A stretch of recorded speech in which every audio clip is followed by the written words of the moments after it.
first, HR to tech, it's a revolution. People first, change the game, no substitution. We're here to make a difference, helping companies grow. People first, HR podcast, let's rock the show. Buenas, bueno, uno ya no puede decir buenas noches. Buenas A todos y a todas. Bienvenidos y bienvenidas sean a este nuevo capítulo del podcast People First. Hoy está con nosotros Sebastián. Ahorita, Sebas, te vas a presentar, nos vas a comentar sobre vos, sobre qué hace la organización para la cual estás trabajando, que esta organización además a su vez. Correcto. Y pues, Pipe, hermano, muchas gracias. Aquí seguimos con este proyecto gigantesco. Oiga, ese Seguimos. intro con las pleñidoras de San Jacinto y con los querubines negros del Melocotó, pues una verdadera. ¿Te No sé si gustó? has escuchado el intro maravilloso. El No, podcast. no. Ahí le queda de tarea. Vamos a escuchar. Entonces, bueno, Sebastián, contanos Muchas por favor. gracias. No, primero, gracias por la invitación. Mi nombre es Sebastián Seguras, yo soy psicólogo, tengo una especialización en seguridad y salud en el trabajo. Llevo ya más de 15 años aproximadamente trabajando en el contexto organizacional, aplicando conceptos de psicología y tecnologías de la información y la comunicación para apoyar los diferentes retos que hay en las empresas alrededor del bienestar humano, alrededor del desempeño de los colaboradores. Y esencialmente lo que he hecho en mi vida profesional es desarrollar tecnología para ayudar precisamente a las empresas a generar organizaciones pues mucho más productivas y mucho más saludables, inicialmente alrededor de todo lo que tiene que ver con analítica de datos alrededor de los factores humanos. Súper interesante eso. Entonces, hoy lo que queríamos empezar es contando un poquito cómo veníamos en esta serie, como en esta segunda temporada. Entonces empezamos hablando del futuro del trabajo con José Betancur. Ahí como que, ay, pues madre, las empresas, cómo se empiezan a pensar hacia el futuro, cómo deberíamos pensarnos como organizaciones. Luego, con Beatriz, empezamos a ver cómo las empresas se empiezan a transformar. ¿Sí? Y hoy en día, pues, hablamos un poquito más de cómo el presente, ¿sí? Cómo, pues madre, ¿qué podemos hacer las empresas con esa información de bienestar, de seguridad y salud en el trabajo para proporcionarle a sus empleados mejores condiciones? Entonces, Chavas, primero, ese tema, vos que has estado como tan involucrado, metido en estas cosas, el tema de bienestar en el trabajo se puede medir de alguna forma. Sí, se puede medir de muchas formas, de hecho hay muchos indicadores. Hay dos mensajes como importantes a mí que me parece como puntualizar. El primero es pues que la ausencia de enfermedad, porque es uno de los criterios que se utilizan, no significa necesariamente que las personas estén bien. Que yo no tengo una enfermedad no quiere decir que tenga un bienestar. Eso es como una primera idea. Y una segunda idea es que el bienestar es multidimensional. El bienestar tiene que ver con dimensiones individuales, dimensiones sociales, dimensiones de nosotros como actores de una ciudad. En el caso de las organizaciones, la mayor problemática que yo he visto al respecto es considerar el bienestar como un conjunto de actividades para hacer felices o entretener a los trabajadores o salir de la rutina. Y realmente, pues en sí no hay nada malo con eso, pero ese no es el trasfondo de lo que genera bienestar en los colaboradores, lo que está asociado al bienestar y al no bienestar, es decir, las consecuencias negativas del trabajo. Tiene que ver es con el trabajo mismo, con las decisiones que hemos tomado sobre qué vamos a hacer las personas, cómo nos vamos a organizar, cómo estamos conformando los equipos de trabajo, con quién estamos trabajando, con qué frecuencia estamos haciendo las tareas, qué tanto tiempo de descanso hay, cuáles son nuestros patrones de comunicación y nuestros hábitos de comunicación en las organizaciones. Entonces, el bienestar tiende a asociarse más a un componente del factor humano y efectivamente se ve reflejado en el factor humano, pero el determinante desde una perspectiva o en un contexto organizacional son las condiciones laborales, y ese es el trabajo que yo he insistido y he venido desarrollando todos estos años junto con muchos otros colegas que trabajan alrededor de esto y es, si queremos organizaciones saludables, si queremos trabajadores que tengan bienestar, tenemos que crear condiciones organizacionales que precisamente induzcan y faciliten el bienestar de los trabajadores.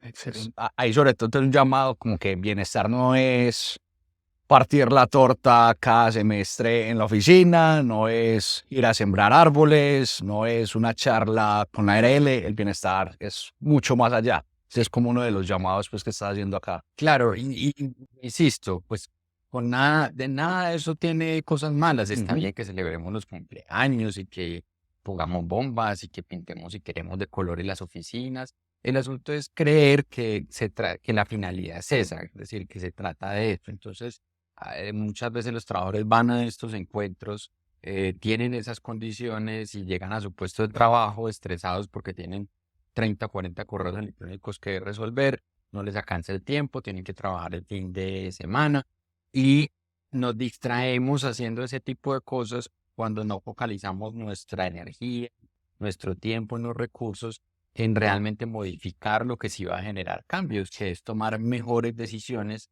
sobre cómo se analiza y cómo se diseña el trabajo. Realmente ahí es donde está el asunto fundamental, ¿sí? Y bueno,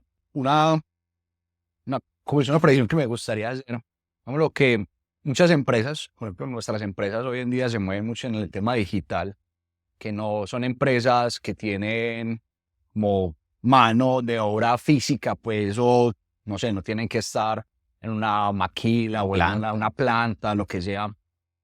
Hay algunas condiciones diferentes para este tipo de empresas digitales que cada vez son más y más comunes, como al común denominador de una planta, una maquila, algo donde implique esfuerzo físico. ¿O hay algo ahí? En ambos tipos de trabajo, ya sea un trabajo manual, un trabajo operativo, un trabajo más de tipo intelectual, pues tienen diferentes retos, ¿no? En la medida en que el trabajo se vuelve más intelectual, suele ser menos estructurado, se suele presentar más posibilidades de que no haya claridad en roles, responsabilidades. En un trabajo un poco más operativo, pues puede ser un poco más claro eso, pero se genera otros problemas, como por ejemplo la monotonía. Mientras que en un trabajo en la cadena de producción puede haber mucha monotonía por precisamente las características del trabajo, en un trabajo de tipo intelectual, podemos tener al contrario un exceso de variedad en las tareas, muchísimas tareas que hacer. Entonces, en última instancia, ya sea que yo haga trabajo operativo, táctico o estratégico, el asunto es que todas las decisiones que yo tomo sobre qué trabajo hago, cómo lo hago, con quién lo hago, va a terminar generando algo que en psicología de las organizaciones se llama características del trabajo. Y esas características del trabajo tienen unos efectos tanto motivacionales, de esfuerzo cognitivo, de carga física, de exigencias relacionales, que a su vez generan la experiencia del individuo en el entorno organizacional y tienen a su vez efectos sobre el bienestar y sobre los resultados organizacionales. Entonces, ya sea un tipo de tarea u otra, lo importante es entender cuál es el contenido del trabajo, los efectos que ese contenido del trabajo tiene, las formas en que yo me he decidido organizar, cómo están influyendo en indicadores, en elementos del bienestar del trabajo, y yo cómo cambio esas condiciones para garantizar que lo organizo de una forma psicológicamente más ergonómico. Y en la medida en que yo hago eso, y no es hacerlo una vez porque es un proceso dinámico, hay que estar constantemente evaluándolo, monitoreando, ajustando, haciéndole como el ajuste a toda la gran maquinaria de lo que significa una organización para que eso se mantenga en los buenos indicadores y tengamos buenos resultados. Ahorita estabas hablando que el bienestar del trabajador está asociado a una multidimensionalidad, una cantidad de variables. Si ese bienestar del trabajo está asociado directamente a la tarea que tienen que ejecutar, ya sea una tarea operativa que trae estos roles de repetición y rutina, o ya sea un rol intelectual en donde continuamente te está sacando de tu zona de confort y esto genera una cantidad de elementos asociados como ansiedad, por ejemplo, cuando entro en las evaluaciones, ustedes encuentran que esto choca, que ese interés de bienestar choca con esa tarea misma que la persona está realizando, ¿cuáles son entonces las conclusiones o las recomendaciones que se le hacen al empleador? Sí, yo lo entiendo así, es como qué pasa cuando una definición de una condición que podría generar bienestar va en contravía de algo que la empresa ve como una condición que genera productividad o que Ujú. genera desempeño o algún beneficio para la empresa. El asunto es que no es sostenible en el mediano y en el largo plazo, es decir, ese concepto de desempeño y bienestar, esa división que hacemos es artificial. Es una división que hacemos nosotros para poder estudiar, entender las cosas, pero no hay bienestar sin desempeño y no hay desempeño sin bienestar. Son exactamente la misma cosa, sino que las tenemos que estudiar de forma dividida para poderlas entender. Un trabajador que no está bien es un trabajador que no va a entregar buenos resultados. Y un trabajador que entrega buenos resultados es un trabajador que se siente satisfecho consigo mismo, se siente orgulloso de su trabajo, aumenta su autoconcepto, aumenta su valía. ¿Sí? Las dos cosas son exactamente lo mismo. El asunto es que por alguna razón en nuestra cultura tendemos a valorar mucho los resultados del corto plazo y claro, en el corto plazo estar trabajando más horas con mayores niveles de exigencia, eso se ve cuando en las organizaciones alguien sale a la hora en punto, entonces no se le ve como bien visto, ¿no? Este está saliendo a la hora que es, ¿sí? Pero con eso no hay nada de malo. Entonces creemos que trabajar más horas, hacerlo más difícil, mostrarnos más, es un indicador de mejor desempeño, cuando realmente no lo es así.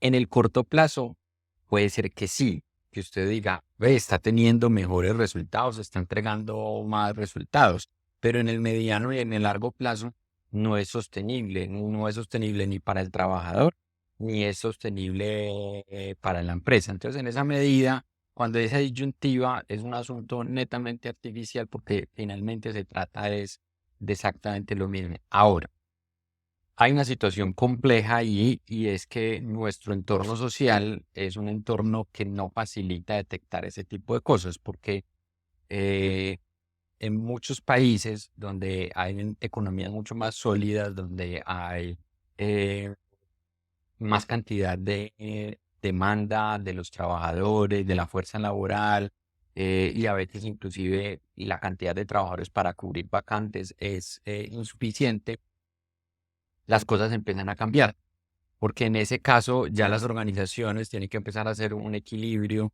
entre lo que la organización desea y lo que los trabajadores pueden hacer. Entonces hay un equilibrio de poder que particularmente yo lo veo muy arraigado en el sector de la tecnología.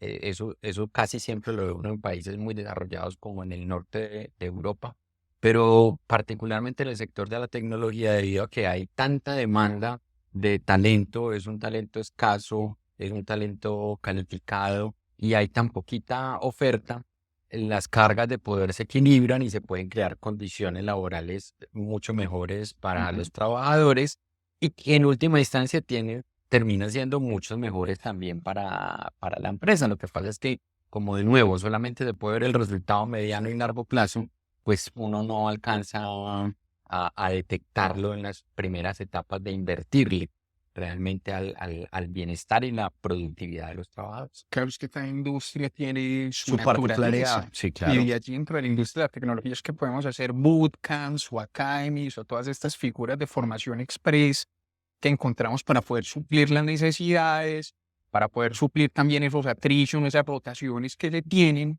indistinto de cuál sea pues el motivo, pero son cosas que uno no puede replicar en otra industria. Sí, Esto, no. por ejemplo, nosotros no lo podemos replicar en la industria, pues, en lo que es la medicina. Vamos a hacer un bootcamp de médicos en cuestión de 3 semanas. A ver Es cuántos imposible. operamos. Hay un tema, Sebastián, que a mí me ha causado, eh, de hecho, estuve estudiando sobre eso un rato y es la narrativa que tienen las nuevas generaciones sobre el trabajo. Y dentro de esa narrativa está que el trabajo es cool, que el trabajo es bacano, buena onda, y se busca dentro de esa narrativa ocultar o desvanecer todo aquello que sea, que me genere a mí Un esfuerzo grande. no, que me genere a mí sobre todo malestar dentro de la organización. Ese malestar se ve cuando, pues a mí me entregan unas tareas y el cumplimiento de esas tareas es insuficiente por términos de tiempo o por términos de calidad, y es acá donde terminamos viendo, digo que termino viendo porque han sido escenarios que he sido testigo, en donde como mecanismo de defensa la persona esté diciendo, me voy, porque habrá otra organización que dentro de esta narrativa dicen ellos que me van a acoger, que me van a cuidar, que me van a acompañar en todo este proceso y en donde no va a ser incómodo el trabajo.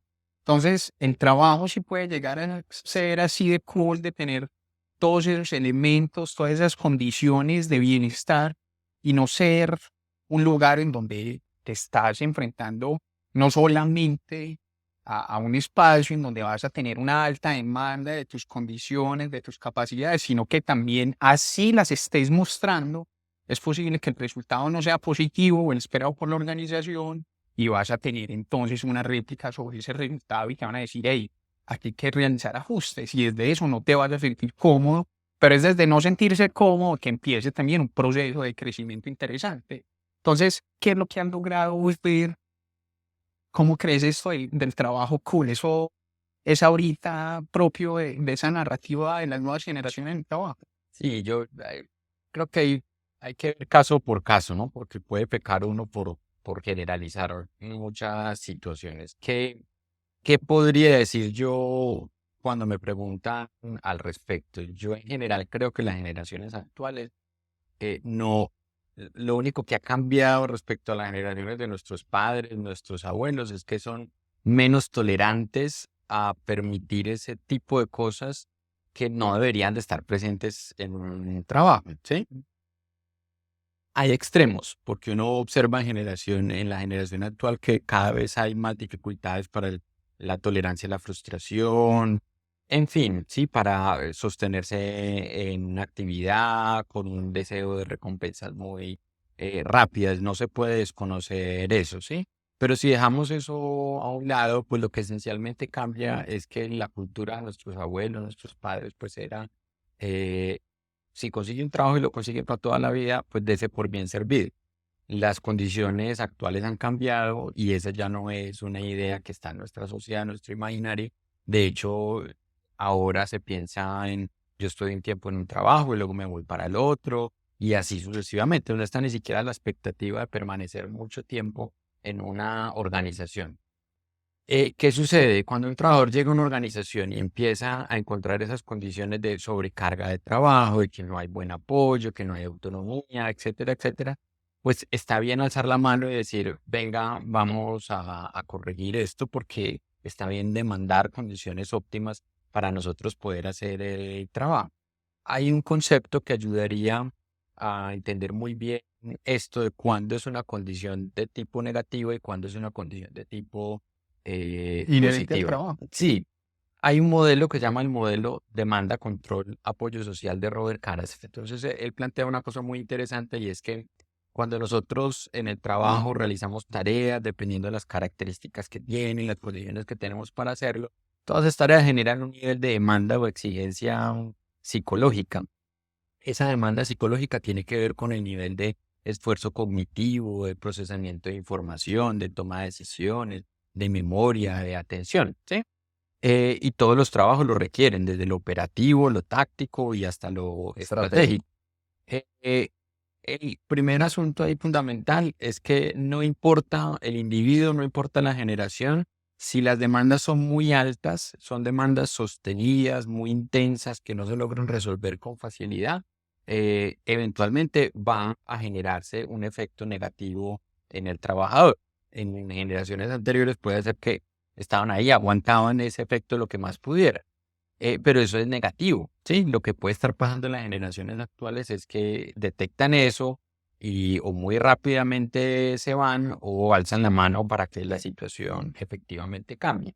Y eso está bien, eso hay que resolverlo. No funcionamos bien y nuestro bienestar va a estar bien si estamos en un trabajo donde es altamente exigente de forma permanente. Pero también es cierto que cuando la demanda es muy baja, cuando el nivel de exigencia cognitivo que implica el trabajo es bajo, genera unos efectos ya no de estrés, sino desmotivacionales, porque no es lo suficientemente exigente como para activar al individuo. Entonces, lo que Ese sea, reto no es suficiente para las personas. claro, no me motivan porque es Ujú. que no es lo suficientemente exigente para mí.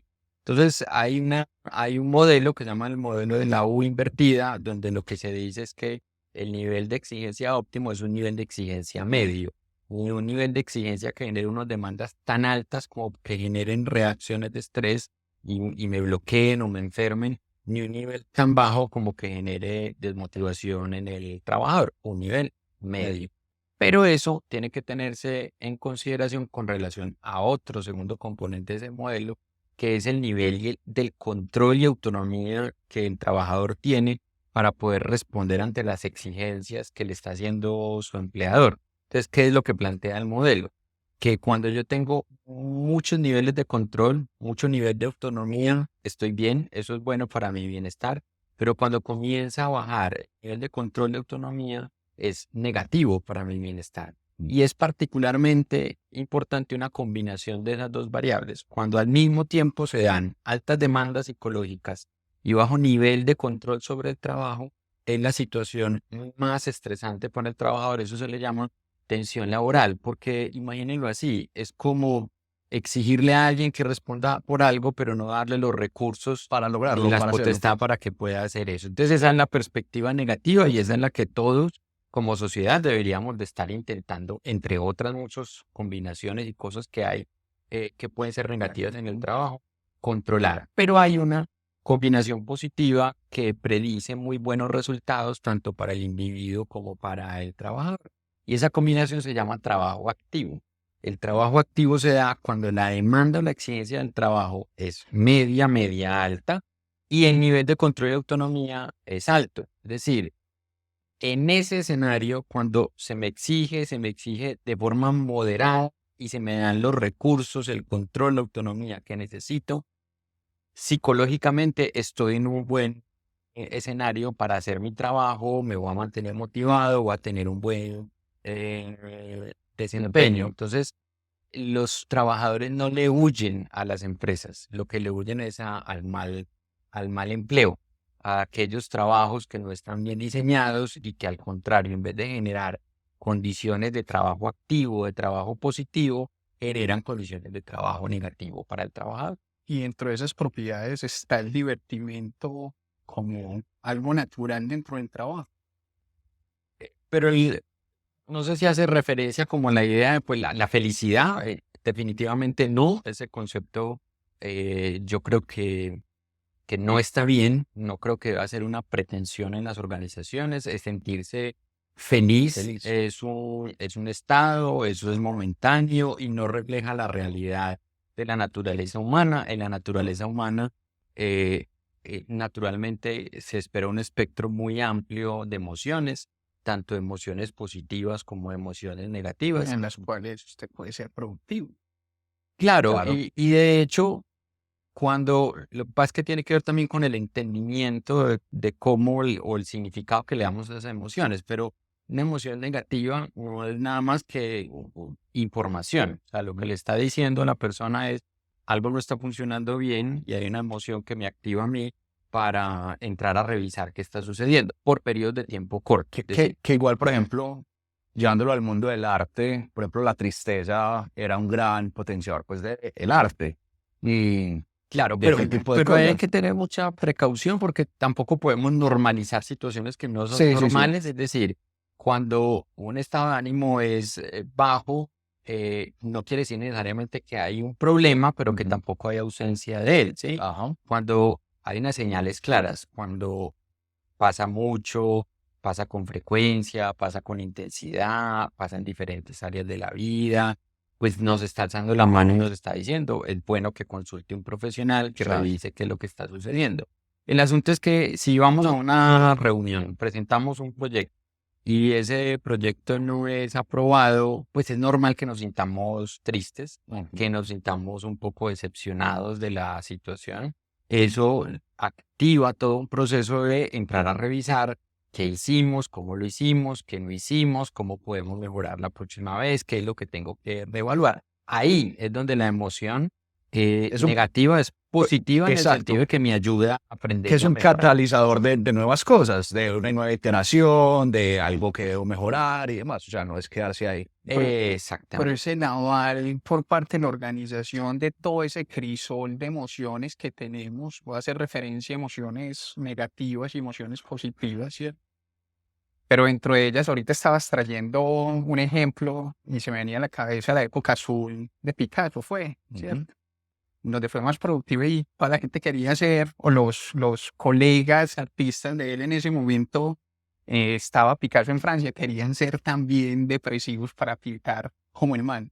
Bueno, pero tú que haces la salvedad. No, no, no, no. No, no, no, es deseable, ni le No, quiero no, no, no, Ni que mucho no. menos, tenga depresión. pero, No, no, no, no, no, no. pero es algo hacia donde estamos hoy orientados y es que tenemos que darle una valía y entendemos que hay una productividad desde cualquier, dentro de ese crisol, dentro de ese espectro gigante de emociones, hay productividad estando triste y hay productividad estando estando contento. Y puede feliz. ser que no estemos productivos ni estando tristes ni Sí, estando felices. Es seguro. decir, Pero que se puede ser productivo, que es hoy una de las grandes inquietudes desde aquel tema del desempeño, porque recordemos además que es una herramienta de valoración que tienen hoy las compañías, en donde no puede haber una corrección emocional por parte de las organizaciones de you must be happy, usted tiene que ser feliz, sino, venga, desde esas condiciones, desde nuestra responsabilidad como organización, podemos acompañarte para trabajar, no para, como lo hemos visto también en algunos escenarios,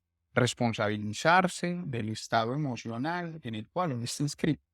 sí, el asunto es que la empresa sí es responsable del bienestar del trabajador en la medida en que dispone las condiciones para que ese bienestar no se afecte negativamente y al contrario se desarrolle o esté de forma positiva.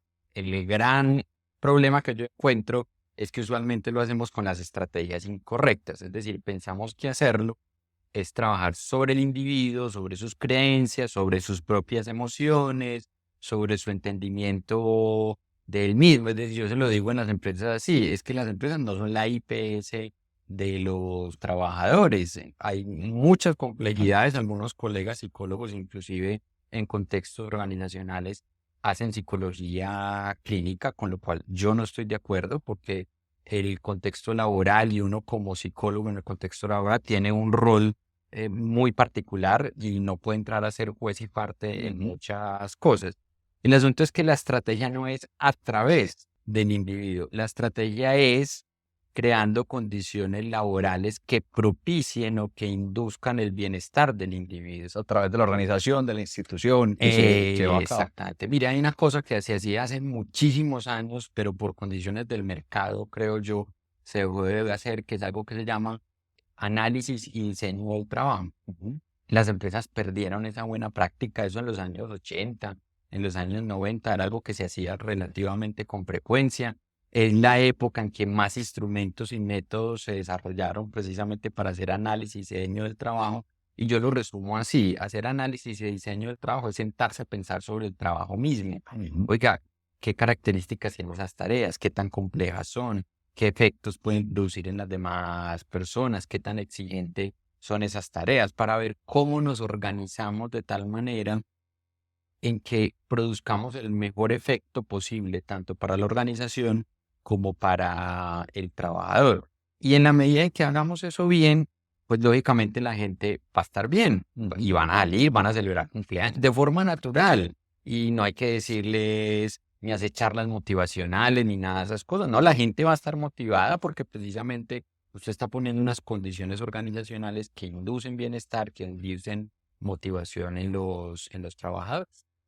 O sea, solamente tengo una pregunta de esto que estás diciendo y sobre todo el rol de quienes están en las áreas de gestión humana, que muchos de ellos terminan siendo psicólogos, que terminan tomando ese papel de terapeutas que no les obedece, porque no están contratados como terapeutas además. Pero ¿por qué crees que están asumiendo ese rol? ¿Por qué está sucediendo ese fenómeno entre las organizaciones? Yo tengo una hipótesis, no he leído nada al respecto ni investigado, me gustaría hacerlo, pero yo creo que tiene que ver con un asunto también sobre la concepción de la disciplina psicológica en nuestro entorno. En nuestro entorno, estoy hablando del entorno latinoamericano, hay una concepción muy psicologicista, muy de psicología clínica, muy orientada Una óptica al tradicional. individuo. Sí, la psicología no es solamente psicología clínica. Solamente en Estados Unidos tenemos como 53 campos de acción. En el contexto colombiano tenemos 5 o 6 campos de acción máximo, siendo los más prevalentes la psicología clínica y la psicología organizacional. Entonces, desde la formación misma del psicólogo, si bien se nos dice el ser humano es multicausado, está determinado por condiciones sociales, por condiciones psicológicas, biológicas, del entorno, etcétera. En última instancia se termina muchas veces responsabilizando al propio trabajador de sus resultados a la propia persona, de sus resultados de bienestar, de salud, Ujú. desconociendo que es que hay un entorno que finalmente es el que influye en eso. Nuestras condiciones familiares, nuestras condiciones de ciudad, cuántos parques tenemos, cuántas zonas verdes tienen, cuál es la calidad del aire, asuntos tan que la gente de pronto no considera, pero por ejemplo el nivel de estrés que tiene una madre mientras está en periodo de gestación, eso influye en el Biológicos, pues. desarrollo de todos los individuos, pero es el entorno que en combinación con el individuo termina generando unos efectos. Y eso particularmente en la psicología infantil no se pierde. Casi siempre que un niño tiene un problema, llaman a los papás del colegio y todo esto, no se trabaja con el niño, se trabaja con los papás y se trabaja con el entorno donde está el niño. Pero cuando somos adultos, casi que decimos, no, es que lo que me pasa, lo que yo tengo es un resultado, es de mis propias decisiones, de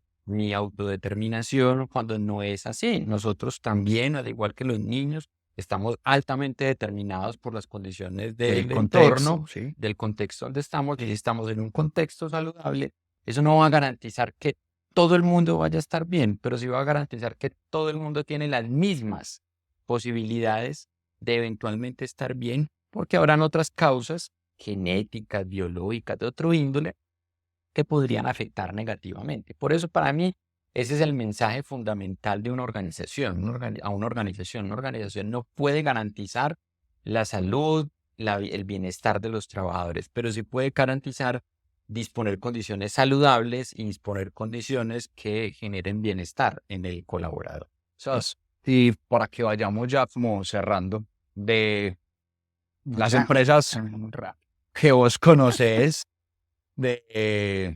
sí, con las que has trabajado y todo, o lo que has visto, qué cosas no han funcionado y qué cosas han funcionado para mejorar ese bienestar en las personas.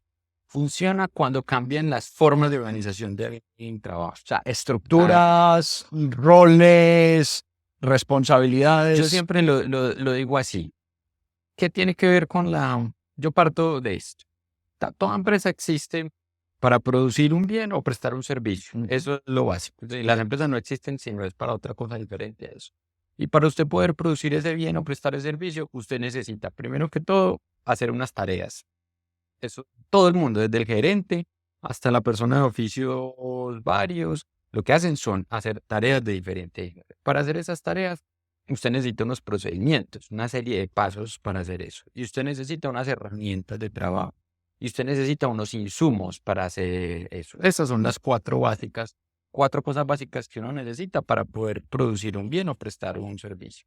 Pero a su vez, para usted poder hacer eso, como las organizaciones, y cada vez que son más grandes, se vuelven más complejas, son sistémicas, son complejas, pues usted necesita transmitir información, usted necesita organizar la logística, organizar los procesos, y para eso aparecen las figuras de liderazgo. Entonces, fuera de que hacemos tareas, fuera de que necesitamos unos insumos, unos procedimientos, un material de trabajo, necesitamos comunicarnos, necesitamos relacionarnos y necesitamos un nivel de liderazgo para poder hacer todo eso. Eso es la base. Las decisiones que nosotros tomamos sobre qué vamos a hacer, quién lo va a hacer, cuándo lo va a hacer, cómo lo va a hacer, con qué frecuencia lo va a hacer, son las que finalmente terminan influyendo sobre esas condiciones laborales que disponemos. Ahora, administrativamente las organizaciones tienen unos procesos técnicamente muy avanzados para hacer eso que se llaman descripciones de cargo. ¿Pero qué es una descripción de cargo? Una descripción de cargo finalmente es agrupar en una unidad un conjunto de tareas que cuando se hacen genera o produce un resultado en particular.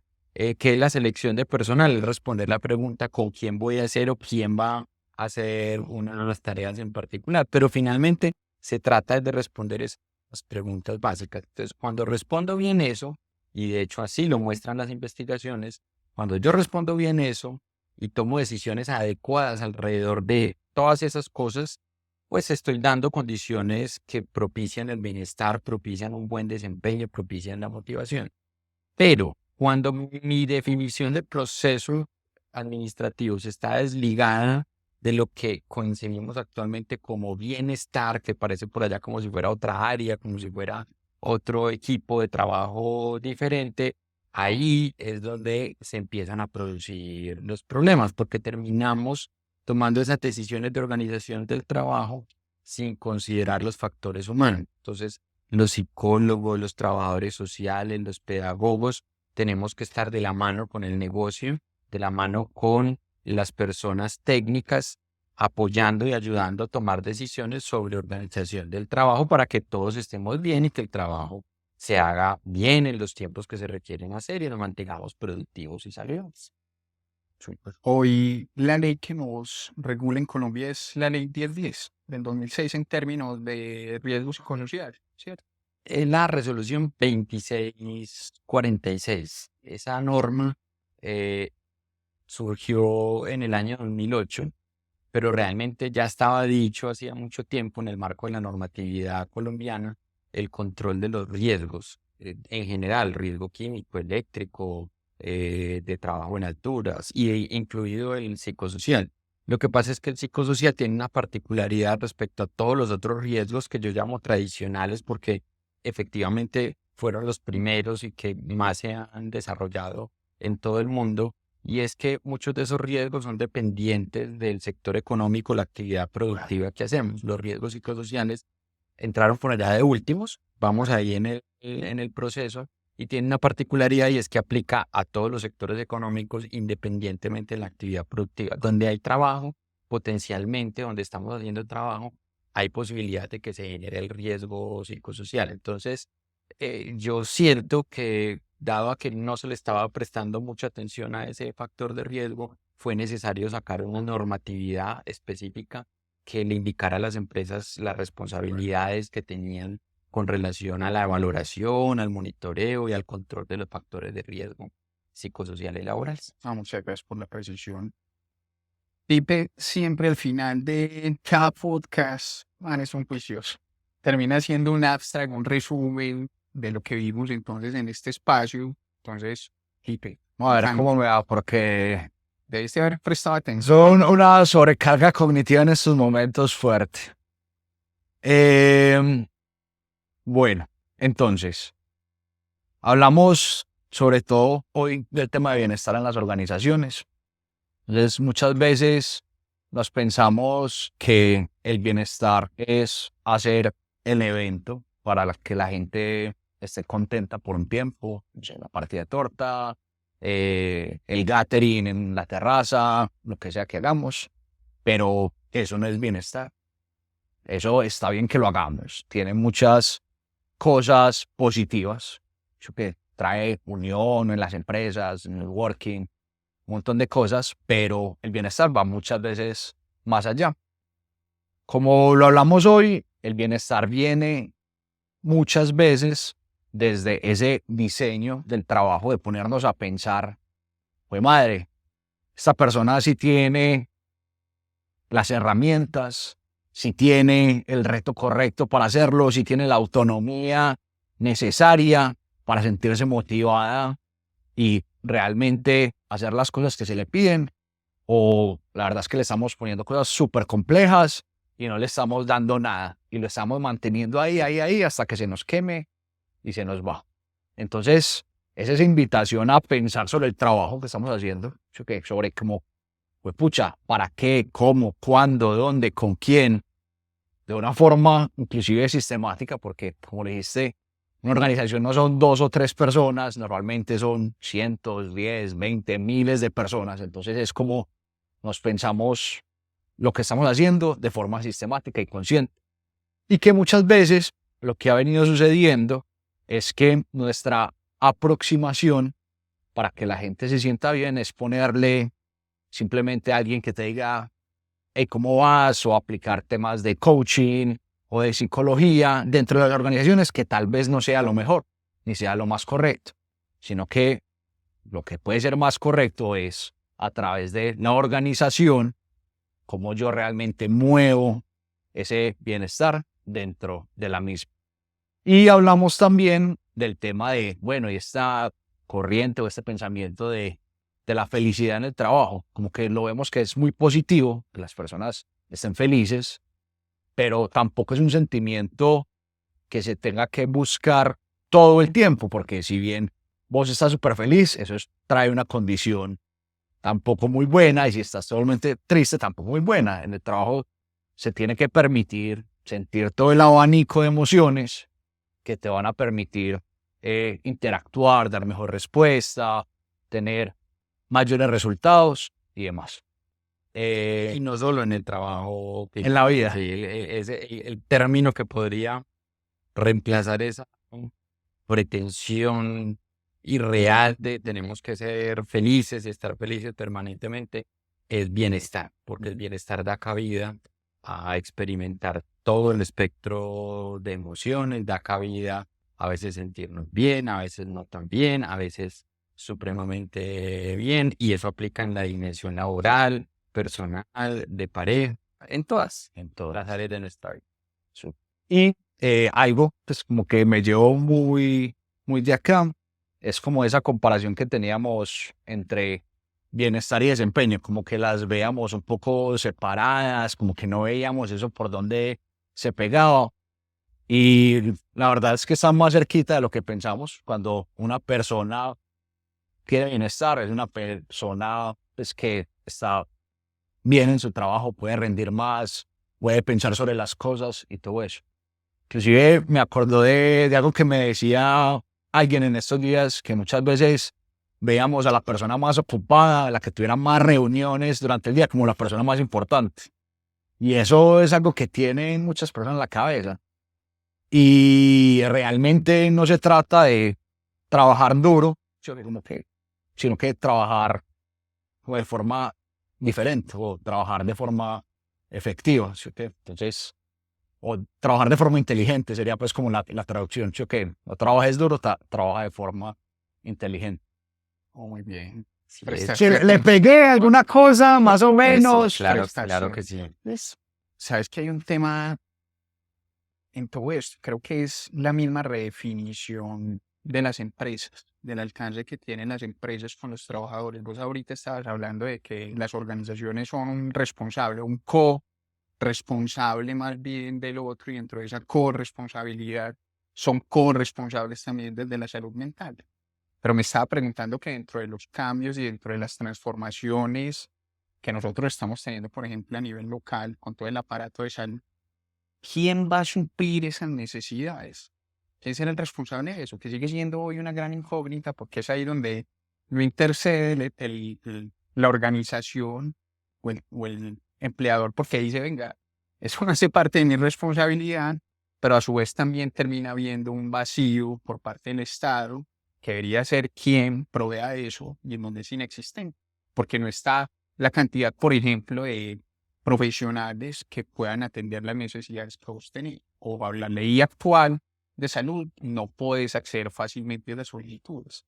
Sí, yo siempre que viene un tema similar a colación lo que le digo a las organizaciones es, yo creo que todos los actores de una sociedad debemos preocuparnos por hacer el pedacito que nos corresponde. Entonces, en este caso, yo siempre invito a las empresas, el trabajo es un asunto vital en el mundo contemporáneo. Pasamos más horas trabajando en la vida adulta que haciendo cualquier otra cosa por periodos de tiempo muy prolongados.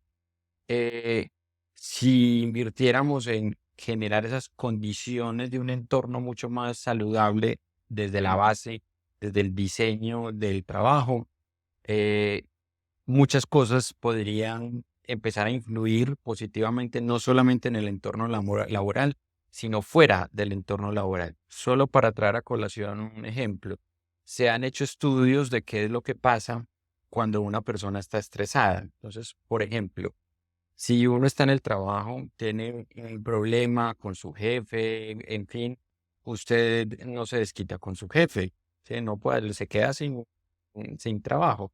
¿Usted con quién se desquita? Con su familia, con sus hijos. ¿Por qué tenemos una de las posibles explicaciones de por qué tenemos tantos comportamientos de violencia en la calle, de por qué en el entorno familiar?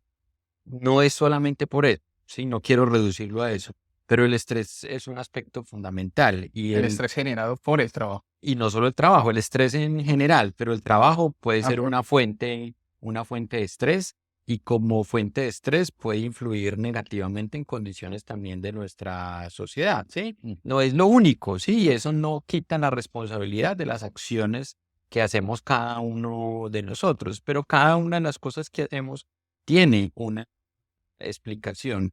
¿Por qué suceden ciertas cosas de nuestro entorno y en otros entornos no suceden lo mismo? Eso tiene explicaciones históricas, culturales, sociales, etcétera.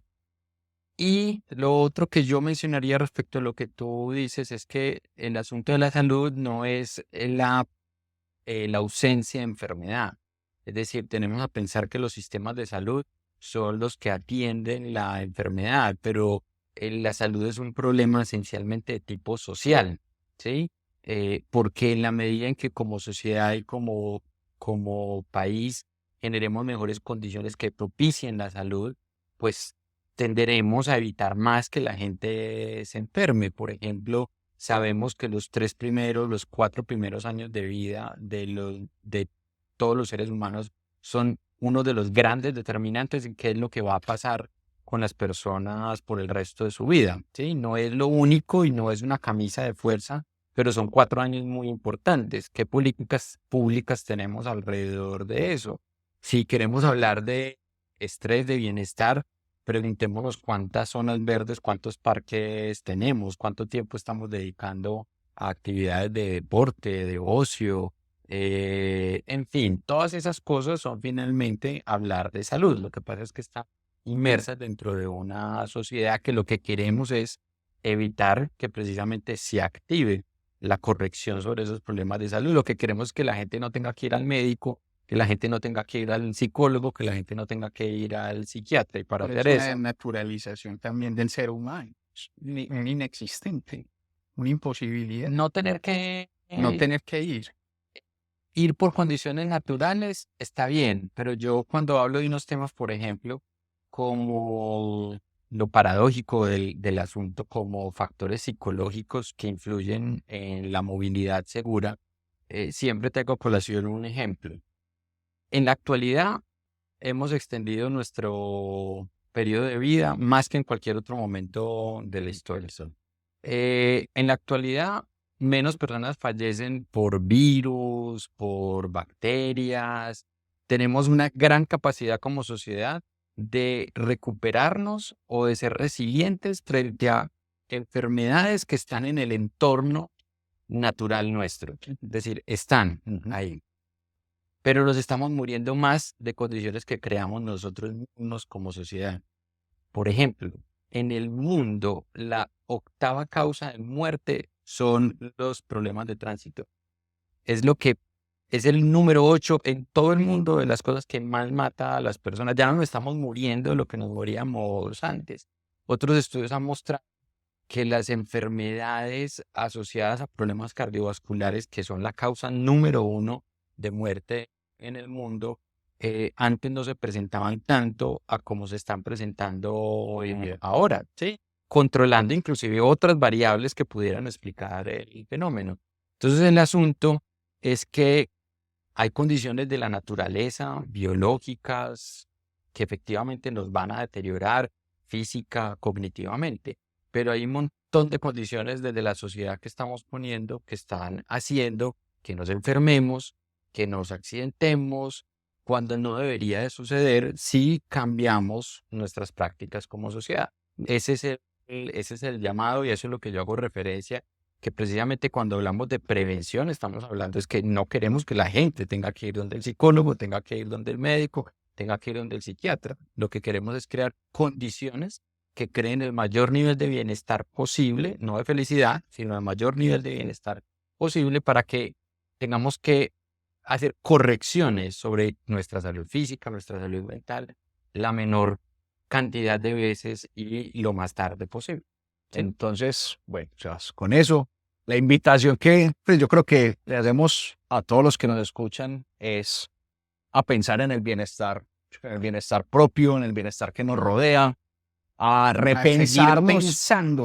A repensar los modelos que tenemos, a todas estas Claro. conversaciones que nosotros tenemos. Hay que entender que estamos en versión beta en todas las industrias y dentro de las áreas en las cuales estamos matriculados, que son de gestión humana o similares.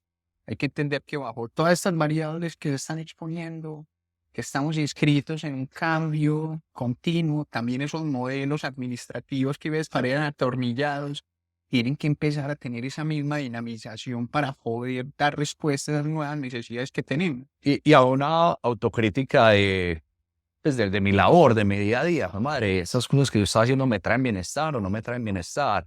¿Es el reto correcto? ¿Tengo las herramientas para lograrlo? O si no, venga, yo levanto la mano con la organización o pues en la vida personal también evaluarnos un poquito y repensarnos. Esas cosas, esas decisiones que estoy tomando, ¿me traen bienestar a futuro o no? Madre, ¿cómo nos pensamos alrededor del bienestar? Correcto. ¿Sí, okay? En todo caso, muchas gracias. Con el mayor Muchas gusto gracias a por ustedes. acompañarnos acá, Pipe. Seguimos acá dando olor, hermano. Seguimos buscando quien quiera sentarte con nosotros un ratico y responder una cantidad de preguntas que a veces nos hacemos. Y bueno, a ustedes que están al otro lado, muchas gracias por estar con nosotros y pues nos estamos viendo en un próximo capítulo. Muchas gracias. Muchas gracias, chao. Hasta luego, Brad. Yo, check it. We bring HR to the scene. Talking about tech, making moves, you know what I mean. People first, that's the name of the game. Helping companies thrive, bringing success, no shame. Listen up, we got the HR knowledge you need. Navigating the tech industry with high speed. Diversity, inclusion, we're breaking down walls. Supporting employees, standing tall for all. People first, HR to tech, it's a revolution. People first, change your game, no substitution. We're here to make a difference, helping companies grow. People first, HR podcast, let's rock the show.